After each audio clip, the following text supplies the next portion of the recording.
गोली, मारपीट और आगजनी। बंगाल से ऐसी तस्वीरें सामने आ रही है। नमस्कार, आपके साथ मैं हूं प्राची पाराशर। पश्चिम बंगाल में भारतीय जनता पार्टी ने 12 घंटे के बंद का ऐलान किया है और उस 12 घंटे के बंद का ऐलान होने के बाद बंगाल की तस्वीरें क्या हैं, कोलकाता की तस्वीरें क्या हैं, सड़कें इतनी सुनसान क्यों पड़ी हुई हैं, ये मैं आपको दिखाऊंगी। सबसे पहले आइए आपको एक बस की तस्वीर दिखाती हूँ। देखिए, अमूमन ये जो बसेस हैं, लोकल बस कोलकाता में चलने वाली, ये बसेस पूरी तरीके से खचाखच भरी हुई नजर आती हैं। भीड़ इसमें नजर आती है और ये तो ऑफिस का टाइम है, तो ऐसे में भीड़ और ज्यादा होती है। लेकिन ये बस पूरी तरीके से खाली पड़ी हुई है।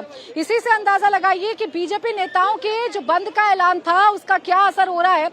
बीजेपी नेताओं के साथ कहीं टीएमसी के कार्यकर्ताओं के संघर्ष की तस्वीरें सामने आ रही हैं, तो कहीं बीजेपी नेता पर फायरिंग का मामला सामने आ रहा है। कहीं बसों में तोड़फोड़ की जा रही है तो कहीं ट्रेनें रोकी जा रही हैं। कोलकाता में ट्रेनी डॉक्टर के रेप मर्डर केस को लेकर बीजेपी ने सुबह 6 बजे से शाम 12 बजे तक बंद का ऐलान किया है। यानी कि 12 घंटे तक ये बंद का ऐलान किया गया है और ये बंद का असर जो है वो फिलहाल बंगाल की सड़कों पर देखने को मिल रहा है।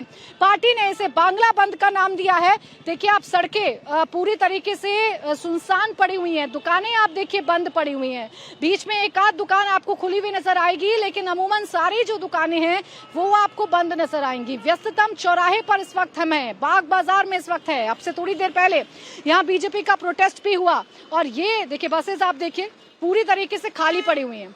ये हाल है बंगाल का, बंगाल की सड़कों का। जो यहाँ से बस गुजर रही हैं वो खाली गुजर रही हैं। ये आलम है बंगाल की सड़कों का। और देखिए, इस वक्त जो बड़ी खबर इस प्रोटेस्ट से जुड़ी हुई मिल रही है वो भाटपाड़ा से मिल रही है, जहां पर एक बीजेपी के नेता पर फायरिंग की घटना सामने आई है। 6 राउंड फायरिंग जो है वो बीजेपी के नेता पर की गई है और जो बड़ा आरोप बीजेपी के नेता की तरफ से लगाया गया है वो ये लगाया गया है कि पुलिस की आंखों के सामने फायरिंग की गई, उन्हें टारगेट किया गया, उनकी जान लेने की कोशिश की गई, लेकिन पुलिस ने वक्त रहते कोई भी कार्रवाई नहीं की है। ये इस वक्त की बड़ी खबर आपको बता रहे हैं। टीएमसी के वर्कर्स पर बीजेपी नेता की कार पर फायरिंग करने का आरोप लगा है। लाइव फायरिंग की तस्वीरें भी लगातार आप इंडिया टीवी पर देख रहे हैं। तस्वीरों में गोली चलती हुई साफ नजर आ रही है। बीजेपी नेता अर्जुन सिंह ने टीएमसी कार्यकर्ताओं पर फायरिंग का आरोप लगाया है। बीजेपी नेता प्रियंकू पांडे की कार पर भी फायरिंग के निशान साफ साफ नजर आ रहे हैं। तो भाटपाड़ा की तस्वीर ने सबको चौंका दिया है और भाटपाड़ा की तस्वीर से ही बीजेपी ने सवाल उठाने शुरू कर दिए हैं कि पश्चिम बंगाल में टीएमसी की गुंडागर्दी चल रही है, टीएमसी के नेताओं की गुंडागर्दी चल रही है। एक एक करके बीजेपी नेताओं को टारगेट किया जा रहा है, बीजेपी कार्यकर्ताओं को चुन चुनकर टारगेट किया जा रहा है और जहां जहां बंद का ऐलान बीजेपी नेताओं की तरफ से किया गया है वहां वहां टीएमसी के जो कार्यकर्ता हैं वो इकट्ठा हो रहे हैं, टीएमसी के जो नेता हैं वो इकट्ठा हो रहे हैं। तो आज बीजेपी के नेता संघर्ष करने के लिए सड़कों पर उतरे। जो पूरा का पूरा उद्देश्य है, जो टारगेट है बीजेपी का, वो ये कि पश्चिम बंगाल सरकार उन प्रदर्शनकारी छात्रों को रिहा करे कल जिनकी गिरफ्तारी हुई थी। अब देखिए, पेट्रोल पंप तक की हालत आप देख लीजिए, पेट्रोल पंप भी पूरी तरीके से सूना पड़ा हुआ है। यानी कि पेट्रोल पंप भी पूरी तरीके से सूना पड़ा हुआ है। ये आलम है पश्चिम बंगाल में बंद का। और अब देखिए, अब आरोप प्रत्यारोप शुरू हो गए, सियासत जो है वो शुरू हो गई है। एक बड़ी घटना भाटपाड़ा में देखने को मिली है। बीजेपी नेता अर्जुन सिंह ने सीधे टीएमसी पर आरोप लगा दिया है, ममता सरकार को घेरा है। अर्जुन सिंह ने कहा कि पहले बीजेपी नेता की गाड़ी को बम से निशाना बनाया गया, फिर जब गाड़ी नहीं रोकी गई तो फायरिंग हुई और ये सब कुछ एसीपी की मौजूदगी में हुआ। बीजेपी ने साफ साफ भाटपाड़ा पे सवाल खड़े कर दिए हैं, आरोप लगा दिया है टीएमसी पर। सीधा सीधा ये कहा गया है कि टीएमसी के जो नेता हैं, यानी कि जो ममता सरकार है, उसकी तरफ से ये सब कुछ किया गया है, जानबूझकर बीजेपी नेताओं को टारगेट करने की कोशिश की जा रही है। ये आरोप लगाए गए हैं अर्जुन सिंह की तरफ से। और देखिए, कुछ ऐसे ही आरोप प्रियंकू पांडे जिन पर हमला हुआ था उन्होंने भी यही आरोप लगाए थे। देखिए, हम आपको फायरिंग की भी तस्वीर दिखा रहे हैं। साफ एक लड़का फायरिंग करता हुआ दिख रहा है। बीजेपी नेता की कार पर बमबाजी की गई है, फायरिंग की गई है, खुलेआम की गई है, पुलिस मौजूद थी, लेकिन किसी ने भी उस शख्स को रोकने की कोशिश नहीं की है। पांडे हमारे पार्टी के नेता हैं, वो आ रहे थे एंग्लो इंडिया स्टाफ क्वार्टर के सामने जेटिंग मशीन रास्ते पर खड़ा करके, और जैसे ही गाड़ी पहुंची है बम चलाया गया। बम चलाने के बाद जब गाड़ी नहीं रुकी है तो गोली चलाया गया। गोली ड्राइवर को यहाँ लगा है, उसका डायरेक्ट टेलीकास्ट आपको मिल जाएगा, जैसे वीडियो मिल जाएगा। और वो लगने के बाद वो गिर गया। फिर उसके बाद रवि सिंह को मारा गया, बम और गोली उसको भी लगा है। 7 राउंड गोली चला है, अभी भी गोली का एक पार्टिकल गाड़ी में फंसा हुआ है। ये टोटली एसीपी की उपस्थिति में कराया गया है। कल पुलिस कमिश्नर ने डायरेक्शन दिया था कि भाटपाड़ा जगद्दल में कोई भी बीजेपी का कर्मी यदि रास्ते पर निकलता है तो उस पर उसको जो करना है करो, हम लोग की तरफ से फ्री है। आज उसी का प्लानिंग था और वो प्लानिंग में प्रियंकू पांडे की हत्या करने की प्लानिंग थी। तो आपने देखा, बीजेपी नेता तो आरोप लगा रहे हैं और अब खुद प्रियंकू पांडे जिन पर हमला हुआ उनसे मैंने बात की, जो सीधा सीधा ये कह रहे हैं कि एक साजिश रची गई। पहले उनकी सुरक्षा हटाई गई, बंगाल पुलिस के सामने, बंगाल पुलिस की आंखों के सामने उन पर हमला किया गया है। कुछ लोग उनकी जान के दुश्मन बने हुए हैं। क्या खुलासा प्रियंकू पांडे ने किया है, आपको सुनवाती हूँ। प्रियंकू जी, किस वक्त आप पर यह फायरिंग की घटना हुई है, क्या हुआ आपके साथ, ये सबसे पहले हमारे दर्शकों को बताइए। भारतीय जनता पार्टी पश्चिम बंगाल के प्रदेश सभापति के आह्वान पे आज बंगाल 12 घंटे का बंद का आह्वान किया गया था। ठीक सुबह 8:15 में मैं अपने घर से हमारे बैरकपुर के पूर्व सांसद हमारे नेता अर्जुन सिंह जी के ऑफिस की ओर जाने के लिए निकला। जब मैं रास्ते पे मेन रास्ते पे आया हूँ, 3 मिनट के अंतर में एंग्लो इंडिया जूट मिल का स्टाफ क्वार्टर है। उस स्टाफ क्वार्टर के पास जब मैं पहुंचता हूं तो वहां पे लोकल म्युनिसिपैलिटी का जेटिंग मशीन रास्ते को जाम करके बंद कर देता है। और ठीक उसी समय 50 से 60 लोग एकदम हमारी गाड़ियों के सामने आते हैं और बम चलाना शुरू करते हैं। गाड़ियों के ऊपर जब बम चलना होता है, पूरा जो है बम से पूरा धुआं धुआं हो जाता है। और ठीक उसी बीच में कुछ लोग हमारी गाड़ियों के सामने आकर मुझे टारगेट करके 6 से 7 राउंड गोली चलाते हैं। तो 6 से 7 राउंड गोली में हमारे ड्राइवर को गोली लगता है। हमारे ठीक पीछे जो मिडिल सीट पे बैठे हुए हमारे कर्मी है, नेता है, रवि सिंह जी को गोली लगता है। और अभी भी हमारी गाड़ी के जो है फ्रंट में के कांच में एक गोली फंसी हुई है। तो इस प्रकार से जो है टोटली यहाँ के बैरकपुर के जो तृणमूल के सांसद हैं, पार्थोभौमिक और जगद्दल के विधायक सोमनाथ श्याम और पुलिस के द्वारा एक जो है चक्रांत किया गया था हमारे मर्डर करने का। मैं आपको बता दूं, कुछ दिन पहले ही मेरी जो है बंगाल की सिक्योरिटी विड्रॉ की गई है।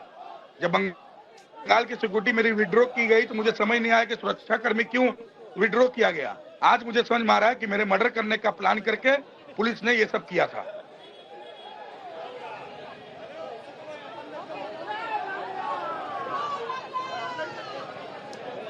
ठीक है, आप जो प्रियंकू जी इतनी बड़ी बात कह रहे हैं कि आपकी मर्डर करने की कोशिश की गई थी, कौन लोग हैं ये जिन्होंने आपकी गाड़ी पर खुलेआम फायरिंग की है और क्या उस वक्त पुलिसकर्मी मौजूद थे जब ये घटना आपके साथ हो रही थी?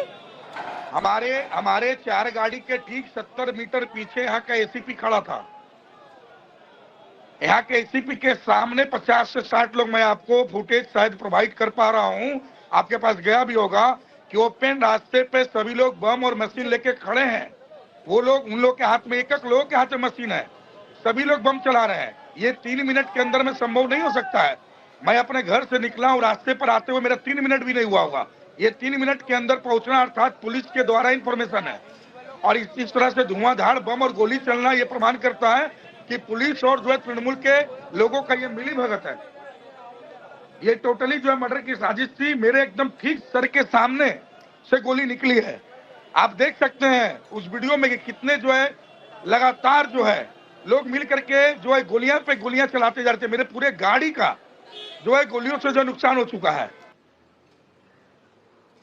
तो आपने सुना, देखिए प्रियंकू पांडे साफ तौर पर कह रहे हैं कि पुलिस 70 मीटर की दूरी पर मौजूद थी, लेकिन पुलिस ने बचाने की जहमत नहीं की और जानबूझकर हाथ पर हाथ धरे पुलिस बैठी रही। अब आइए इस हमले की 2 तस्वीरें आपके सामने रखती हूं और उन दोनों ही तस्वीरों को देखकर आपको समझ में आएगा कि प्रियंकू पांडे पर खुलेआम कैसे फायरिंग की गई है और क्या मंशा थी इन लोगों की जो प्रियंकू पांडे पर हमला कर रहे थे या जो बीजेपी के नेता पर हमला कर रहे थे, फायरिंग कर रहे थे। देखिए मामला भाटपाड़ा का सामने आया है। देखिए 2 लड़के आपको इन तस्वीरों में नजर आ रहे होंगे, दोनों के हाथ में आपको बंदूक नजर आ रही होगी और आपको गाड़ी जो है वो भी नजर आ रही होगी और इस गाड़ी पर हमला किया गया है। कुछ इस तरीके की तस्वीरें हैं जो इस वक्त टेलीविजन स्क्रीन पर हैं। फायरिंग करता हुआ लड़का आपको नजर आ रहा होगा, 2, 3, 4 लड़के हैं कुल मिलाकर। एक लड़के के हाथ में पिस्टल है जो किसी भी एक्शन मूवी की तरह एक्शन करता हुआ नजर आ रहा है और सामने गाड़ी पर हमला कर रहा है। दूसरे शख्स के पास भी हाथ में पिस्टल है, वो भी हमला करता हुआ नजर आ रहा है।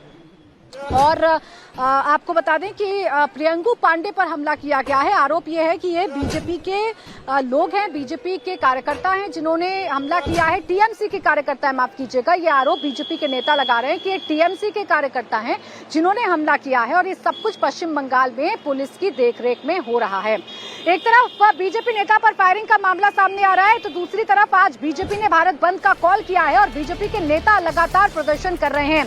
बीजेपी के बड़े बड़े नेताओं को हिरासत में लिया जा रहा है। जानकारी यह है कि बीजेपी नेता रूपा गांगुली को हिरासत में लिया गया है। पुलिस ने रूपा गांगुली को हिरासत में लिया है। आज सुबह 6 बजे से बीजेपी के जो नेता हैं वो आज सड़कों पर हैं, जगह जगह जाकर, जगह जगह चौराहों पर जाकर बंद किया जा रहा है, मार्च किया जा रहा है। पुलिस की तैनाती देखने को मिल रही है और पुलिस तुरंत बीजेपी के नेताओं और कार्यकर्ताओं को हिरासत में भी ले रही है। कुछ ऐसा ही रूपा गांगुली के साथ भी हुआ है। आपसे कुछ देर पहले हमने बाग बाजार में भी तस्वीर देखी थी, लॉकेट चटर्जी और राहुल सिन्हा को डिटेन किया गया था और ऐसे ही अब रूपा गांगुली को भी डिटेन कर लिया गया है। ये तस्वीर हम आपको दिखा रहे हैं। इसके साथ ही साथ एक और जानकारी आपके सामने रख दें, बंगाल के तामलुक में बीजेपी और टीएमसी के कार्यकर्ताओं के भिड़ने की जानकारी सामने मिल रही है। यानी कि बीजेपी और जो बीजेपी के कार्यकर्ता और टीएमसी के कार्यकर्ता हैं उनके बीच में जगह जगह संघर्ष की तस्वीरें देखने को मिल रही हैं। देखिए, दरअसल हो ये रहा है कि जहां जहां बीजेपी के नेता या बीजेपी के कार्यकर्ता इकट्ठा हो रहे हैं, जिन जिन चौक चौराहों पर बीजेपी इकट्ठा हो रही है वहां पहले से टीएमसी के कार्यकर्ता मौजूद रहते हैं। टीएमसी के कार्यकर्ता बीजेपी के खिलाफ नारेबाजी करते हैं, झंडे दिखाए जाते हैं बीजेपी के और फिर उसके बाद जो स्थिति है वो आमने सामने की बनती हुई नजर आती है और आमने सामने की तस्वीरें जब बनती हैं तब संघर्ष होता है, एक दूसरे के साथ झड़प की जो तस्वीरें हैं वो भी सामने आता है। अब आइए एक बार आपको फिर इस बंद का असर दिखाती हूँ, आपको चौराहे पर दिखाती हूँ किस तरीके से सन्नाटा पसरा हुआ है। सबसे पहले मेरे कैमरा सहयोगी मनोज ओझा जी यहाँ रिक्शों की तस्वीर आपको दिखाएंगे। बंगाल की पहचान है ये रिक्शे और ये रिक्शे खाली पड़े हैं। इन रिक्शों में कोई सवार होने वाला नहीं है। यहाँ पर लाइन से रिक्शे लगे हुए हैं, कोई बैठने वाला नहीं है क्योंकि आज बंद का असर पश्चिम बंगाल में साफ तौर पर देखने को मिल रहा है।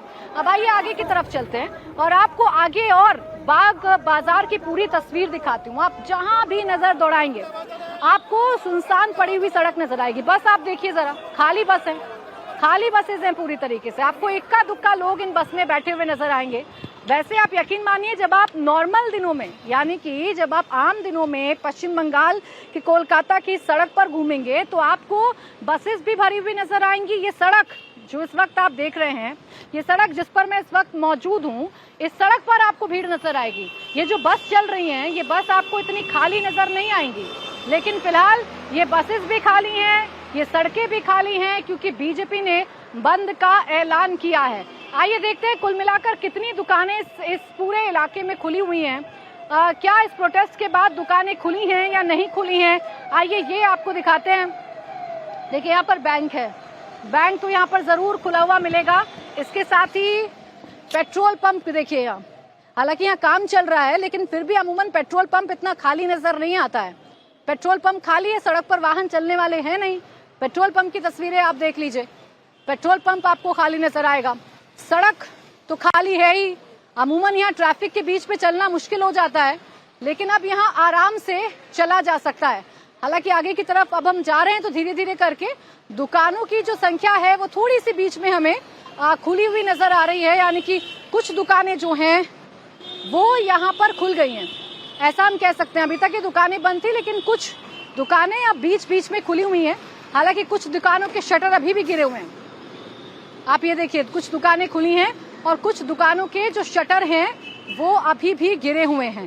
पूरा इलाका आपको दिखा रही हूँ मैं बाग बाजार का। यहीं से जब आप थोड़ा आगे निकलते हैं तो आपको श्याम बाजार मिलता है। श्याम बाजार को क्रॉस करते हुए आप सीधा आर्जिकल मेडिकल कॉलेज पहुंच जाते हैं, जहां डॉक्टर बिटिया के साथ जघन्य अपराध हुआ था। अब आप सड़क देखिए, ये सड़क पूरी तरीके से सूनी है, यहाँ पर सन्नाटा पसरा हुआ है और ये असर है बीजेपी के बंगाल बंद के आह्वान का। एक तरफ बीजेपी कार्यकर्ता, टीएमसी कार्यकर्ताओं के बीच में झड़प की तस्वीरें सामने आ रही हैं, संघर्ष की तस्वीरें सामने आ रही हैं, तो वहीं इसका असर बंगाल की सड़कों पर भी देखने को मिल रहा है। ये तो एक इलाके की तस्वीरें हैं। आपको इंडिया टीवी लगातार सुबह से पश्चिम बंगाल के हर एक इलाके की तस्वीर दिखा रहा है, जहां सन्नाटा पसरा हुआ है, जहां पर दुकानें बंद हैं। हालांकि सरकारी दफ्तरों में जरूर ममता सरकार की तरफ से ऐलान किया गया कि अगर सरकारी दफ्तरों में कर्मचारी छुट्टी करते हैं, अगर वो इस बंद में शामिल होते हैं तो उन्हें खामियाजा भुगतना पड़ेगा, यानी कि उनकी जो सैलरी है वो काट दी जाएगी, वेतन जो है उनका एक दिन का काट दिया जाएगा। ये आरोप, ये ऐलान जो है वो टीएमसी की तरफ से किया गया है। सड़क के दूसरी तरफ आपको लिए चलती हूं। आप देखिए, यहाँ पर भी सड़क का यही हाल है, वाहन कम है सड़कों पर, छोटी छोटी दुकानें हमको खुली हुई जरूर नजर आ रही है, छोटी छोटी जो गुमटियां हैं वो हमें जरूर खुली हुई नजर आ रही है। लेकिन सबसे ज्यादा असर देखिए ट्रैफिक पर पड़ रहा है, सबसे ज्यादा असर ट्रैफिक पर पड़ रहा है। कोलकाता की गलियों में बहुत ट्रैफिक देखने को मिलता है, सड़कों पर बहुत ट्रैफिक में देखने को मिलता है। आधा घंटा, एक घंटा आपको इन सड़कों पर बिताना पड़ता है। आपको एक तस्वीर शांतिपुर से दिखाती हूँ। शांतिपुर से लेकर मालदा तक बीजेपी सांसद भी सड़कों पर प्रदर्शन कर रहे हैं। शांतिपुर में बीजेपी सांसद जगन्नाथ सरकार ने कार्यकर्ताओं के साथ ट्रेन रोकी, पुलिस के साथ बाकायदा उनकी कहासुनी भी हो गई। वहीं मालदा में बीजेपी सांसद खगेन मुर्मू कार्यकर्ताओं के साथ सड़क पर प्रोटेस्ट करते हुए नजर आए हैं। तो कई जगह पर ट्रेन रोकी गई है, कई जगह पर मेट्रो स्टेशन पर बीजेपी कार्यकर्ता पहुंचे हैं, कई जगह पर रोड ब्लॉक की गई हैं, दुकानें बंद करने का आह्वान बीजेपी के नेताओं की तरफ से किया गया है। हालांकि बीजेपी ये कह रही है कि किसी के साथ जोर जबरदस्ती नहीं की जाएगी, स्वेच्छा से अगर बंद किया जाता है तो ये बंद पश्चिम बंगाल जनता का बंद होगा, ये पश्चिम बंगाल सरकार के खिलाफ बंद होगा, ये बीजेपी के नेताओं और कार्यकर्ताओं की तरफ से कहा जा रहा है। अब आप समझिए, कल जो सैलाब सड़कों पर आया था पश्चिम बंगाल सरकार के खिलाफ, छात्रों का जो प्रदर्शन कल ममता सरकार के खिलाफ हुआ था, सचिवालय घेराव करना चाहते थे छात्र, उन पर लाठीचार्ज हुआ, हालांकि पथराव की तस्वीरें भी देखने को मिली।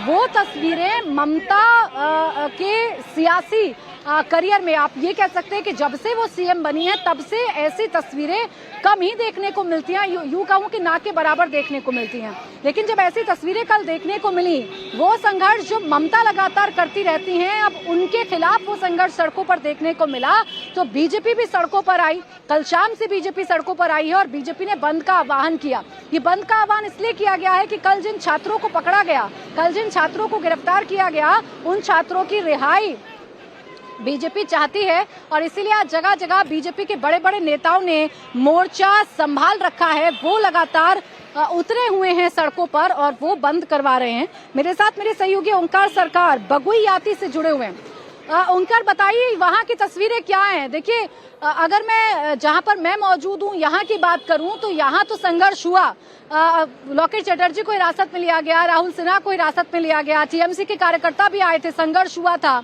आप जहां पर मौजूद हैं वहां क्या हाल है? जी देखिए प्राची, यहाँ पर बागुईयाटी मोड़ पे जैसे कि देखा जा रहा है कि भाजपा कर्मी समर्थक यहाँ पर उपस्थित हो चुके हैं और वो बंद के लिए यहाँ पर सभी को आह्वान कर रहे हैं और बंद के लिए अनुरोध किया जा रहा है। और सभी दुकानों में जाकर भाजपा कर्मी जितने हैं, जितने भी नेता हैं, वो पहुंच रहे हैं और दुकानें बंद करने के लिए आह्वान जनाया जा रहा है। तो यहाँ पर जैसे कि देखा जा रहा है भाजपा कर्मी समर्थक यहाँ पर पहुंचे हुए हैं और यहाँ पर लगातार नारे लगा रहे हैं और नारे लगाते हुए आज के बंद के समर्थन में यहाँ पर पहुंचे हैं। कुछ देर पहले यहाँ पर देवश्री चौधरी वो भी पहुंचे हुई थी, वो भी दुकानें बंद करने के लिए सभी को हाथ जोड़ते हुए विनती कर रही थी। तो उसके बाद देखा गया कि पुलिस वहां पर पहुंच गई और पुलिस भी दुकानें खोलने के लिए कहा जा रहा था। तो यहाँ पर देवश्री चौधरी मौके पर है, मैं बातचीत करने की कोशिश करूंगा। देवश्री, आप जब पहुंचे तो क्या हुआ? जब दुकानों में जब पहुंचे दुकानों में जब दुकानों में आप पहुंचे, आप तो हाथ जोड़ के विनम्रता पूर्वक सबको बता रहे थे, तो फिर क्या हुआ? देखिए, पुलिस जाके यहाँ का आईसी जाके बोला है नहीं बंद करने का जरूरत है, हम लोग है, आप खुला रखिए। जो महिला थी वहाँ पे, वो महिला बोला है कि हाँ हम भी विवेक में, हमारे विवेक में भी हो रहा है, हम बंद कर रहे हैं, और बाद में वो बंद किया है। लेकिन पुलिस जाके इतना फोर्सफुली यहाँ पे जितना चला के रखा है, सब पुलिस रखा है। देखिए, पश्चिम बंगाल में जहाँ पे कोई घटना घटते है वहाँ पे पुलिस को देखते हैं, नहीं देखते हैं। अभी क्या देख रहे हैं, यहाँ पे पुलिस इतना रखे है ताकि लोगों का यहाँ पे जो हमारे साथ देने वाला है, जो बंद का समर्थन है, उसको डराने का, कि बार बार इन्होंने घोषणा किया है कि खुला रखना पड़ेगा, खुला रखना पड़ेगा, और खुला रखने का यही तरीका है। पश्चिम बंगाल में बचा है, यहाँ पे जनता की ओपिनियन का कोई मूल्य नहीं होता है, और यहाँ के पुलिस कैडर, ठीक है, देखिए जगह के नाम जरूर बदल रहे हैं ओंकार, लेकिन तस्वीरें नहीं बदल रही हैं। सामने बीजेपी के नेता हैं, कार्यकर्ता हैं, उनका सामना कोलकाता पुलिस से हो रहा है।